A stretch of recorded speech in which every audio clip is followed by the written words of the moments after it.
Today is the last day of this course, and this is our second talk. We hope that during this course you have achieved two things. That you have understood the Dhamma more deeply, and that you have met some success in practicing mental development. We need to have both of these things together. First of all, we need to have knowledge about the Dhamma, knowledge about how to make the mind peaceful. But still, we won't be able to actually do it, actually make the mind peaceful. And so we also need to have some understanding about how to practice in order to actually make the mind peaceful. You can't have just one without the other. In order to be successful in our endeavor, we must have both of these aspects together. Please be able to distinguish between these two topics or subjects. We need to have each of them and understand them clearly.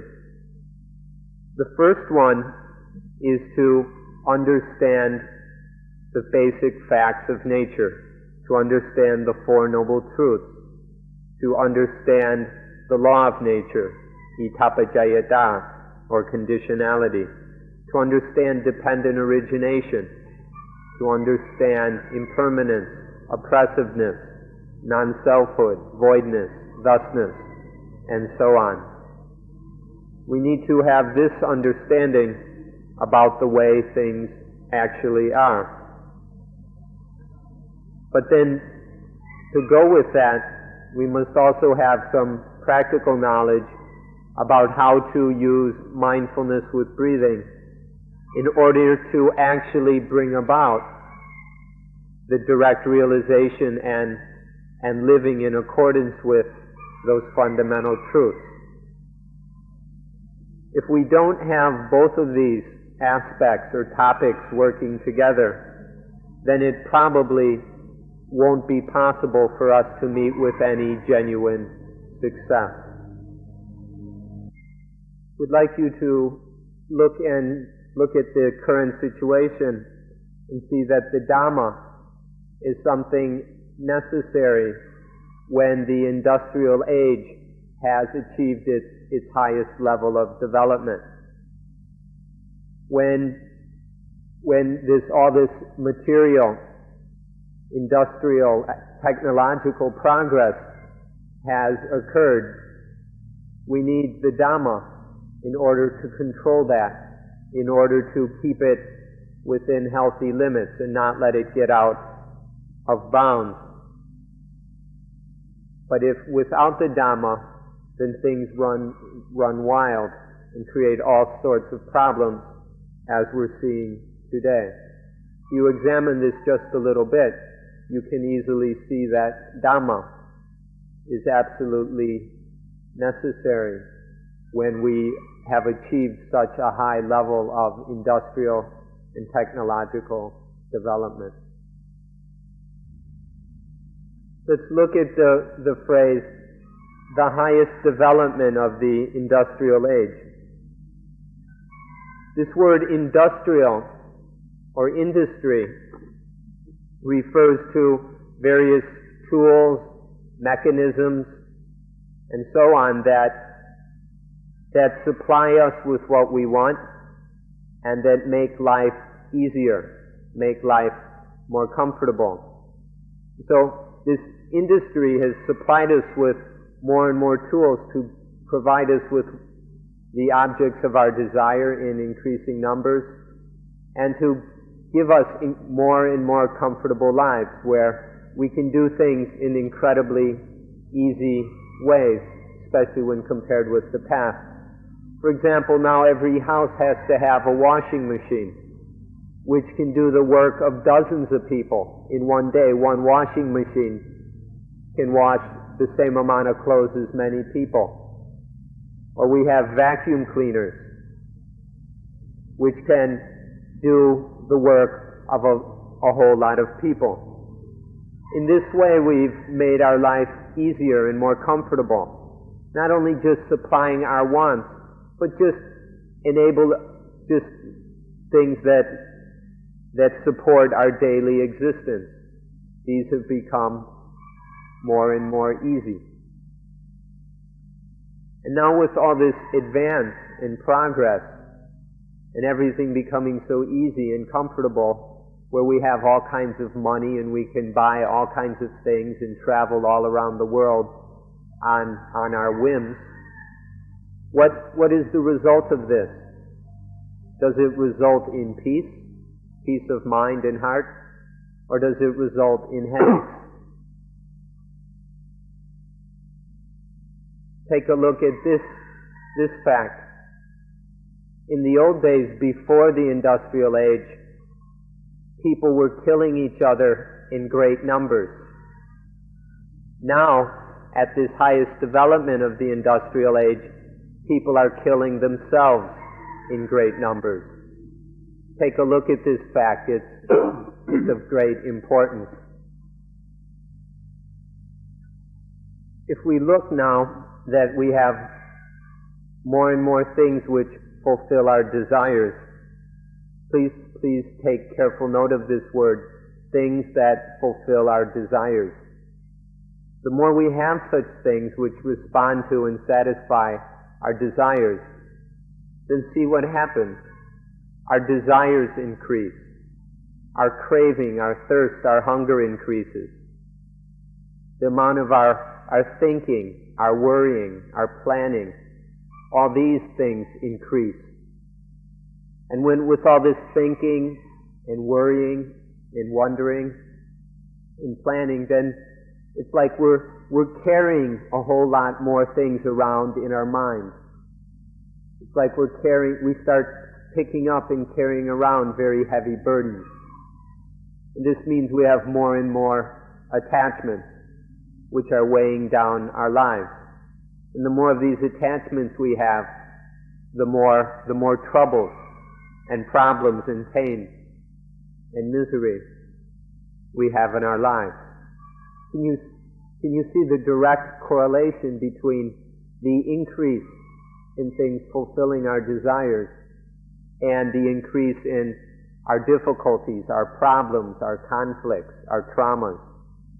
The more there are these things which satisfy our wants, the more we can't find peace, we can't sleep at night, we can't relax, we can't even smile a real smile anymore. So the more we have these things that fulfill our desires, then the more troubles we have, the more problems we have. This is because we have more and more of these things. It ought to be obvious that instead of having more things to fulfill our desires, what we need is just to have what is sufficient or adequate. But then we have the difficulty that we don't know. We don't know how much is enough. We don't know what to want. What wants are sufficient and what wants and desires are excessive or luxurious or ridiculous. We don't understand this, and so when we don't know where to draw the line between enough and too much, then our desires always are too much, excessive, and luxurious. These desires have no limit. They increase on and on and on, as long as we don't understand, don't have the right kind of knowledge to know what is enough. This again shows the importance of Dhamma. If we have an understanding of Dhamma, this will help us to know what is enough and what is too much. And then we can control our wants so that we only want what is proper and enough. And then we we can get free of all these excessive, crazy, ridiculous wants that are causing us so many problems. This is how Dhamma can help us. Now, if we look at our friends, we'll easily see that they've got way too many things. If we look at the people around us, it's quite obvious that they have more than they need, that their wants and the things satisfying those wants are excessive and too much. But then if we look at ourselves, we'll never see it this way. When we look at ourselves, we never see that our own wants and our own possessions are excessive and too much. So don't bother looking at your friends. Instead, learn to look at yourself and learn to do so honestly and see whether your wants are sufficient or excessive. It's because of what we call avijja, or ignorance, not knowing, that we're unable to see what's enough. As long as we look at ourselves with ignorance, then we won't be able to tell the difference between sufficiency and luxury and excess. So we need to sweep away, get rid of that ignorance in order to be able to look at ourselves clearly and then see what wants are wise and which wants are foolish and ignorant. So it's necessary to get rid of that ignorance. Ignorance leads to foolish desire. Note the adjective foolish. Ignorance leads to this blind, foolish, stupid want and desires. But when we want in a correct way, when there is the desire of wisdom, then there's not this problem of excess and luxury. So it's not just, don't get hung up on the word desire or want, but the important thing is it a foolish want coming from ignorance, or is it a wise want which is correct? If this want is coming from ignorance, then it will always lead to excess, to luxury, and there will be no end to it. It will go on forever and will be perpetually hungry. An important phrase is knowing things as they really are, knowing things as they truly are in nature.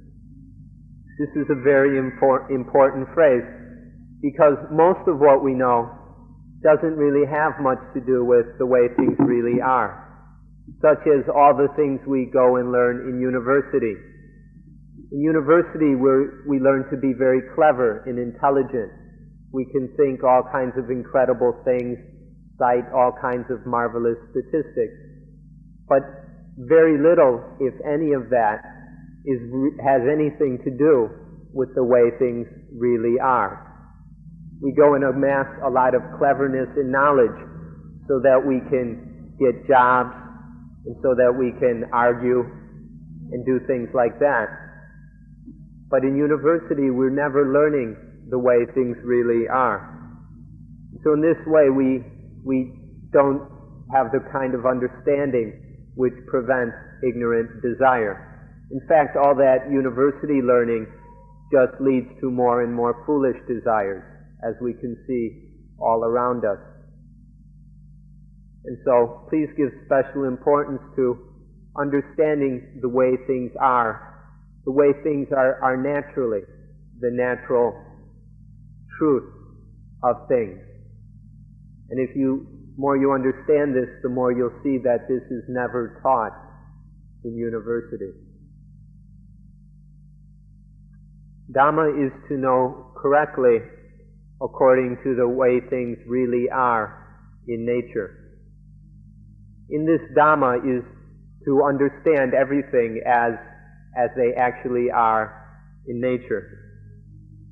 In this word Dhamma, there are gathered many, many meanings. For example, God is included within the word Dhamma. We don't need to have some kind of God who we bow to and pray to and plead to give us this and give us that. We don't need that kind of God. But in the word Dhamma, there's the kind of God that is part of knowing how things really are in nature. And by understanding this Dhamma, we don't have to plead and beg and ask for help. This is the kind of Dhamma, the kind of knowledge we need, knowing things as they actually are in nature. To know Dhamma is to know how these things really are in nature. To know how they really are is to have the highest kind of understanding. And in this highest understanding of the reality of things, we also must know, this also includes how to act regarding things. Just an abstract knowledge about things would be worthless. For it really to be Dhamma, to really know how things are, we have to know how to act regarding them. We have to know how to speak, how to act, how to think, so that things are correctly. If we have this kind of highest Dhamma knowledge, then there won't be any problems. When we know how to act and speak and think, there won't be any difficulties anymore. If you'd like to translate the word Dhamma into an ordinary word that is familiar to us all, we can translate Dhamma as duty. Now some of you may think this is too ordinary a word, and you may not be interested. There's nothing special or fancy or exciting about the word duty. And so many fools aren't at all interested in this. But this word duty is the highest, the best translation of the word Dhamma. This is the highest kind of knowledge we need to know our duty. If we understand what duty is, what Dhamma is, then we always know how to act, what to do, what to say, and what to think. And when we're always acting correctly in accordance with nature, then there are no difficulties, no friction, no stress, no misery. If we don't do our duty, if we have no interest in this word duty, consider it unimportant or boring or something like that, if we overlook it, then we get into all kinds of problems. In fact, if we don't do our duty, we will die. Physically, we will die, and spiritually, we will suffer. We'll be plunged in misery every time we fail to do our duty. So this word duty has the highest meaning. This is what Dhamma is about, just this word duty. We'll go so far as to say that in the word duty, we have all the meanings of God. Duty is God the Creator is merely duty. God the Preserver is also duty. And God the Destroyer is duty. And everything that is created through duty and maintained, preserved through duty, and in the end destroyed through duty. Just this one word duty encompasses all the meanings of God. We don't have to look for God anywhere else but in the word duty. This is the pinnacle of God, just this word duty. This word duty is life. If you look carefully, you'll see that life is just duty. If as soon as we stop doing our duty, there is death.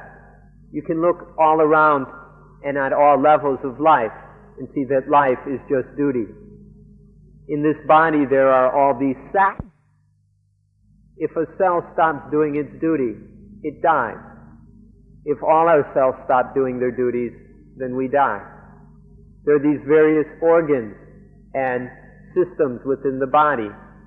If these stop doing their duties, then there is death. There's the respiration system, the circulatory system, the nervous system, the lymphatic system, the digestive system. If any of these stop functioning, if any of these duties are cease to be done, then we die. It's like this for people. It's like this for animals. It's like this even for trees. In all living things there is duty, and as soon as the duty is not done, there is death. The plants are doing duty every second of the day. All through the day and all through the night, the plants are doing their duty. If you go and study botany, you'll understand this easily. Although the duties may differ from day to night, these duties are being constantly done without any let-up, without any pause. All the duties are being done. If the plants stop doing the duties, then the plants will die. It's the same with animals. The survival of animals depends on their duties being done. If any of the duties stop, then there is death. Without duty, there is no survival. And it's the same with human beings. All life is dependent on duty. If these duties aren't performed, we die. We survive only through duty. Duty is survival itself. We can't live without it. In English, you call this duty. In ancient days in India, they called it dhamma. And here in Thailand, it's called nati. But whatever it's called in whatever time or place or language, it's exactly the same thing. This thing that is absolutely necessary for life. This thing that we must understand and then practice as fully as we can. Way back in ancient times, in the early days of our race, maybe sometime just past the Stone Age, our primitive ancestors discovered this thing we now call duty, or dhamma. They found out that if this isn't done, that there would be death. So they discovered this thing called duty. Then after it was discovered, this information, this knowledge was passed on from those who discovered it to their friends and relatives, and the word spread, and then was passed on from generation to generation. So the word duty was discovered and then began to circulate among mankind so that we would know the secret of survival. This occurred long before the Buddha's time. But then when the Buddha appeared in the world, the Buddha discovered the highest duty, which is the utter quenching of dukkha. And then through discovering and then teaching this highest duty, we are all given the potential to realize this duty, which is the ultimate or the highest level, the most complete, the perfection of survival. You can see for yourself, without having to believe anyone, that this word duty means that which must be done. Duty means that which must be done. If it's not done, we die. It's just absolutely necessary to do this. This is the meaning of duty, that which must be done, that which must be done. And so this is the Dhamma, the duty that we need to understand. To saying that which must be done, this means actually knowing it, correctly understanding that which must be done, and then actually doing it, correctly doing that which must be done. This is the meaning of duty, that which must be done. This is the highest meaning of duty, which you can know for yourself, that which must be done. So duty, Dhamma, means that which must be done. And you ought to understand that this means, first of all, to know. That which must be done must be known, must be understood. Once it is understood, it must be done. You have to do it. You can't just sit on your butts. You've got to do it. And then when it's done, we've got it. We have it. And once we have it, then we use it. It must be understood, and then done, and then we have it, and then we use it. And the more we use it, the more we've got it. This is all included in that which must be done. To know it, do it, have it, and use it. This thing that must be known, done, had, and used is called duty. But we must be very careful to limit this to correct duty. It all must be correct. If this knowing, doing, having, and using isn't correct, then it's worthless. It doesn't do us any good. It's meaningless. It must be correct. It must be proper. And so what does it mean to be correct or proper? Please don't go off on some philosophical tangent or off speculating or in some logical argument. That won't give us an answer we can use. We'll have to rely on Dhamma. And in terms of Dhamma, correct means that which quenches dukkha. It's correct if it quenches dukkha, if it extinguishes suffering. If it puts out misery, then it's correct. Any philosophical or theoretical arguments are meaningless.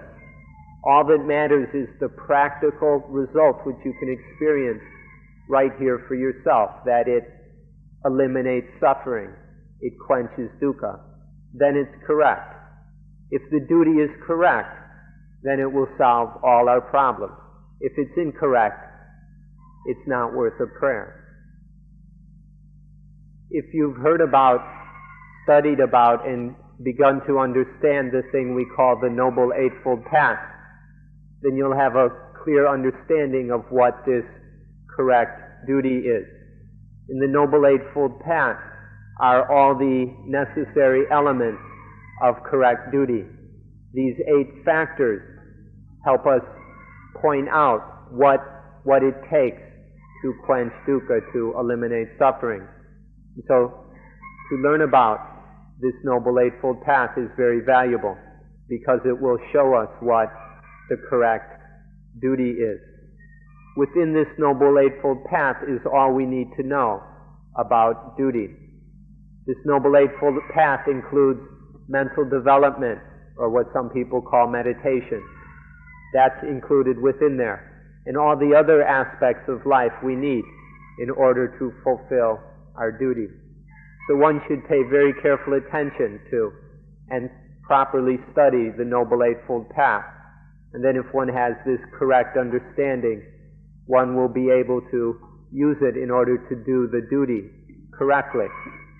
And then our life will be free of suffering. The first factor of the Noble Eightfold Path is right understanding, right belief, right opinion, right viewpoint. Sure. Right belief, right faith. All of these things. Right trust, right confidence. All of these make up the first factor, samadhi, or right view.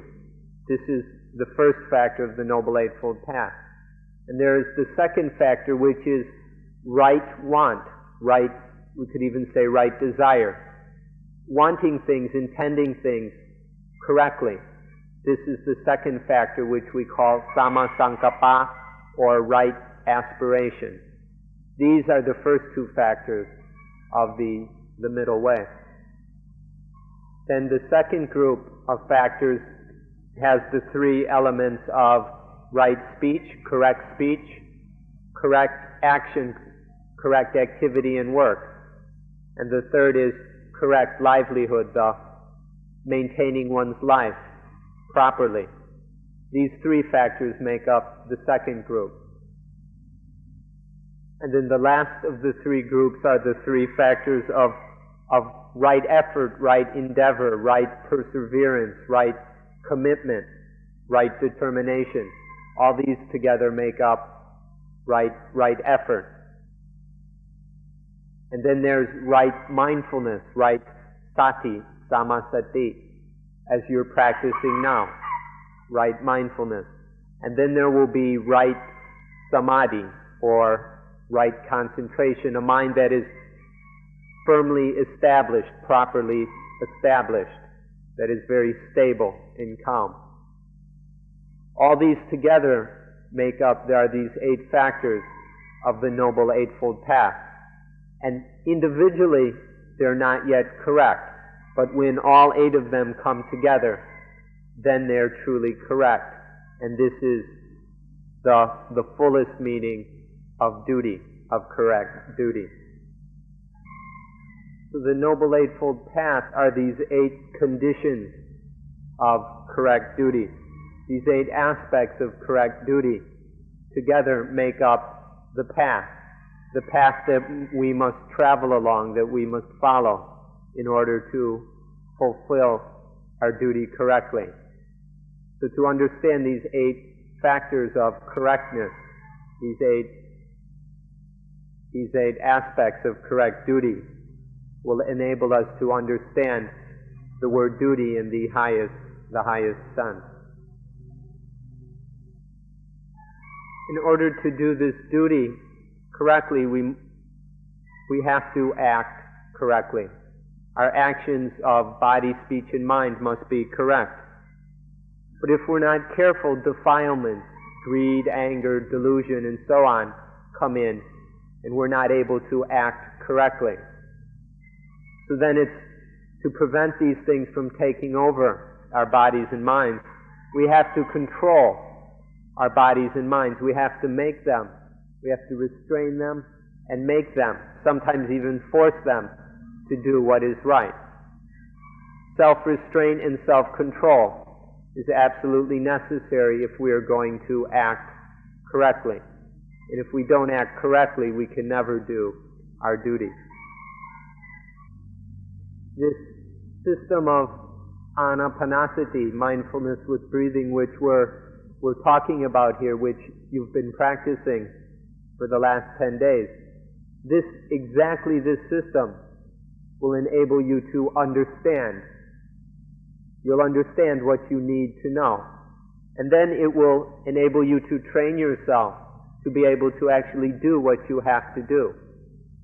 Through just this one system of anapanasati, you'll know what you need to know, and you'll be able to make yourself do it. You'll be able to control this mind so that you can actually act correctly and do the duty. And when we know correctly and act correctly, then we're saved. Just through this anapanasati which you've been learning.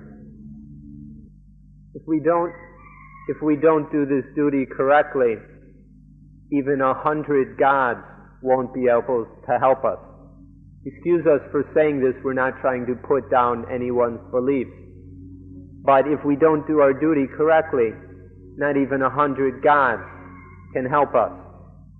We've already heard that God only helps those who help themselves. We all know that if we don't go and do the duty correctly, the gods can't even help us.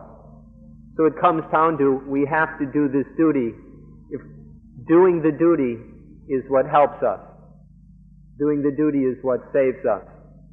So by doing the duty, we help ourselves, we save ourselves. It doesn't matter, and the gods can't help us, or God can't help us, or whatever, unless we go and do this duty correctly.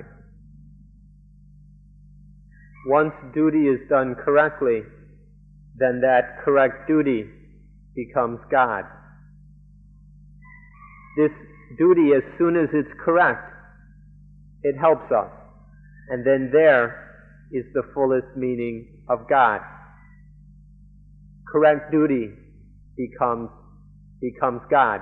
For this reason, in Buddhism, we hold that Dhamma, or duty, is God. So by doing this duty correctly, then we will have the God that can truly, truly help us. This duty that is correct is our helper. This is what helps us. And so, because we do the duty ourselves, we're our own helper. We help ourselves. In all of the Buddhist scriptures, you can't find one instance where the Buddha said that we should rely on anyone else. There's not one place where the Buddha says we should even rely on the Buddha, or the Dhamma, or the Sangha. The Buddha never said anything like that. The Buddha only taught that we should rely on ourselves, depend on ourselves, help ourselves. All this stuff about people going to the Buddha for refuge, the Dhamma for refuge, the Sangha for refuge, all these ideas about depending on the Buddha, Dhamma, and Sangha, this is something we've made up for ourselves. The Buddha never said anything like that. The Buddha said, help yourself, rely on yourself by doing this duty, by doing Dhamma. The only thing we can rely on is this duty, our own, by doing this duty ourselves. This is what the Buddha taught. He never said anything about going to anyone else for refuge or for help. The Buddha spoke in Pali, but we'll translate it in English. And he said, you ought to rely on yourself. Don't rely on anything else. You ought to rely on Dhamma. Don't rely on anything else. Relying on ourselves, relying on Dhamma, means relying on duty, on doing our duty. This is what we can depend on. This means this includes practicing, or through practicing anapanasati, then we have the four foundations of mindfulness. And by relying on ourselves through this practice of mindfulness with breathing, on these four foundations of mindfulness, then we have the duty that we can actually depend on. So thus, the highest thing that there is, the supreme thing, is duty, is Dhamma. The Buddha himself proclaimed that all Buddhas, all those who know, all the ones who know, honor duty. All Buddhas honor duty. The Buddha honored duty above all else. This duty is the highest thing, the supreme thing. It's that through which we quench all dukkha and are saved. This is the thing most worthy of our attention, the thing we must know and do and have and use. Duty, the supreme thing. Through practicing anapanasati, you can know what you need to know, and you'll have the ability to do the duty that you need to do. So by learning to practice anapanasati, you can fulfill your duty and thereby be saved from all suffering. So for this reason, we welcome you all to come here and to study and learn how to practice anapanasati. We're trying to do our best to aid you in that, to give you what support and knowledge we can so that you can be successful in it. We don't know how many times it will take, how long you'll have to stay, or how many times you'll have to come back until you're able to get it right. But we're willing to help in any way we can. So we'd like to express our appreciation and joy that you've come here in order to learn about anapanasati, this system of mental cultivation that will allow you to do this duty, to realize the supreme thing. We wish you the greatest success in this endeavor, and we hope that it doesn't take you too long. And this is the end of today's talk.